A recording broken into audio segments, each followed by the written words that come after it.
Gracias por estar con nosotros en su programa Café con Leche, la voz de los latinos en América. Estamos transmitiendo desde hermosa 1470 AM 96.9 FM. Les habla Lilia Galindo. Tengo conmigo en el teléfono a Tomás Elias. Él es un columnista de más de 70 periódicos aquí en el estado de California y escribe 2 veces a la semana en el Antelope Valley Press. Tomás Elias, welcome. Good morning, Tom. How are you? I'm okay, Lilia. How are you? I am doing fine. Good. All right. So I guess we'll talk a little bit about Donald Trump today. And the question today, and it's a very important and reasonable question, is can he run for president legally? He's running for president. All the polls show he's leading the Republicans by huge margins. In California, right now, the polls are indicating he would get all the California delegates, and that would be 20% of what you need to get nominated by the Republicans. But first he has to get on the ballot, and there's a question whether he's eligible, because the 14th Amendment of the United States in Constitution, in Section 3, states that no one who is engaged in an insurrection against the government of the United States is eligible to hold office, elective office, anywhere in the United States. And this is going to have to be decided eventually by the Supreme Court. And the Supreme Court, you know, even though 3 of the members were appointed by Trump, doesn't automatically do everything he wants, because they tend to be very originalist, and they tend to take things the way they were understood at the time a particular amendment to the Constitution or part of the Constitution was adopted. And as it happens, the Section 3 about insurrections states that no one who tried to use force or pressure to obstruct or overthrow the functions and authority of the United States government, that's considered an insurrection, and they're not eligible to run for office according to this amendment. Okay, Tom, give me a break to translate that. Bueno, nos está hablando de el expresidente Donald Trump y dice que ahorita, pues, según las encuestas, es la persona que tiene más votos del lado republicano, y dice que incluso aquí en California contaría con todos los votos electorales que se requieren para ganar la nominación. Pero lo que se está preguntando ahora, si él puede estar corriendo como presidente, puede ser candidato legalmente, porque dice que en la enmienda número 14 de la Constitución, en la sección 3, dice que si alguien es acusado por insurrección, y no es aceptable para correr para ninguna posición. Dice, en esta situación, esto seguramente se decidiría a nivel de la Corte Suprema de los Estados Unidos. Dice, y a pesar de que él puso ahí a 3 jueces de la Suprema Corte, pues ellos son originalistas, es una corriente de los jueces que interpretan la Constitución de acuerdo al tiempo en el que se hizo una enmienda, qué significaba en esa enmienda. Entonces él cree que ellos seguramente no apoyarían del todo. So, you can continue, no, please.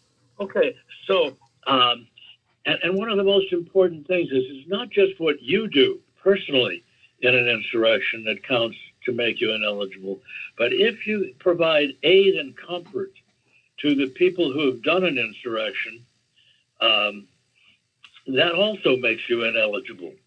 And you don't have to be convicted of this. You just have to have been observed doing it. There's no way that you could provide aid and comfort to the people who conducted the January 6th insurrection at the Capitol building. You couldn't have done it in a more direct way than Trump has done it in terms of providing them aid and comfort. Because Trump has gone on the record several times as saying that if he's elected back to being president, he will pardon everybody who's been convicted of the crimes associated with that insurrection. Now, that means, for instance, this week, the head of the Proud Boys, Enrique Torres, was convicted of leading the insurrection, of being one of the leaders of the insurrection, and was sentenced to 22 years in prison. So Trump is basically saying if he's elected next fall, then Mr. Torres will be a free man again. And that's exactly the kind of conduct that is aid and comfort. You couldn't be more direct about it. I'll stop there. Ok, thank you. Dice, y fíjense, la cuestión es que no tienes que haber sido tú aún el que hayas provocado la insurrección, pero también la Constitución dice en esta enmienda, si ayudas y le das confort a aquellos que han sido convictos de esta insurrección, dice, entonces eres inelegible solamente por proporcionar ayuda y confort a todos ellos. Dice, y el expresidente Trump lo ha hecho de una manera muy directa varias veces y está todo registrado. Dice, por ejemplo, él dijo que iba a perdonar a cualquier persona que hubiera estado involucrada en la insurrección. Y acabamos de ver cómo se acaba de condenar al cubano americano con 22 años en prisión por participar en el proceso en este movimiento de insurrección del 6 de enero. Okay. Okay. Now, it's not just me saying this, by the way. It's right now, there's a new article been published in the University of Chicago Law Review, 126-page article, wow. Where a law professor named William Bowdy of the University of Chicago Law School, together with another man from the University of St. Thomas, both of them conservatives, not liberal Democrats at all, but they're both saying that Trump is ineligible for this reason. And so now it's going to come down to the secretaries of state and the attorney generals in the various states. And what's going to happen, without question, is there's going to be at least one or two attorneys general or secretaries of state who say that Trump can't be on the ballot in their particular state. And when that happens, then Trump is going to appeal. And that will end up in the Supreme Court. And so it's going to eventually be the Supreme Court that decides this issue. And it wouldn't take very long for this to be appealed because the Supreme Court has a way of acting urgently when it needs to decide an issue that's important. The Supreme Court would love to avoid this issue if it possibly can, but I doubt that it's going to be able to avoid it. Bueno, dice que ahora hay dos abogados que hicieron de la derecha, ¿no? Dice no son demócratas, sino son abogados muy conservadores que han hecho artículos, uno de ellos de 126 páginas, y donde dicen que el expresidente Trump es inelegible para ser candidato por esas razones. Y dice que entonces lo que pasaría es que algunos secretarios de Estado o abogados generales de los estados podrían decir que él no califica para estar en la boleta de elección. Y dice y que obviamente pues el expresidente Trump lo que iba a hacer es una apelación. Y dice, entonces dice, obviamente esta decisión de los secretarios de Estado y abogados generales se iría a la apelación, y la apelación la va a resolver la Suprema Corte de Justicia, que en algunos casos puede dar decisiones urgentes, y pues dice esta situación no se va a poder evitar porque el expresidente Trump siempre sigue hasta el final.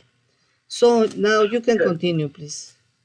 Yeah, so nobody really knows these justices of the Supreme Court better than the clerks who work for them and who actually write the decisions that the justices sign.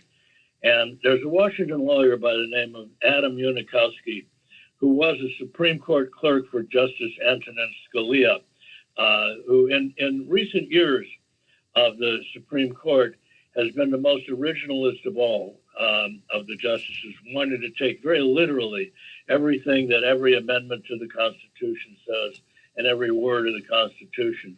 And this man, Unikowski, says he thinks there's about a 25% chance that the Supreme Court, which he knows very well from his service there as a clerk to Scalia, he says there's about a 25% chance that the Supreme Court will rule eventually that Trump cannot run. Because, as he says, it's very hard to look at what he's done since January 6th of 2021 and say that he didn't encourage an insurrection and aid and support the people who conducted the insurrection. So the upshot is that an awful lot can happen between now and Election Day next year, including Trump not being on the ballot at all. And that would throw this election into completely uncharted territory. We don't know what would happen. Wow. Bueno, nos está diciendo de qué es lo que va a pasar. Dice que hay una persona que fue clerk, como ayudante de un juez de la Suprema Corte de Justicia que se llama Scalia, que es uno de los jueces más conservadores que ha tenido la Suprema Corte y que era originalista. Él se interpretaba la Constitución exactamente en la manera como se había escrito en el tiempo que se había escrito. Y el que era su asistente es el que está dando esta opinión, que dice que el expresidente Trump tiene un 25% de posibilidades que no pueda correr porque la Suprema Corte haga esta decisión de que no califica. Porque, como ustedes saben, él no solamente motivó para que se hiciera ese problema en el 6 de enero, pero también incluso les ha dado apoyo y permitido que los perdonen, prometido que los perdona si él gana. Así es que hay la posibilidad también de que el expresidente Trump no aparezca en la boleta aún, ni siquiera. Tom, time is gone. Thank you so much. It was very interesting to hear that. Okay, so we'll do something again probably next week. Bye-bye. Hasta la vista. Bye-bye.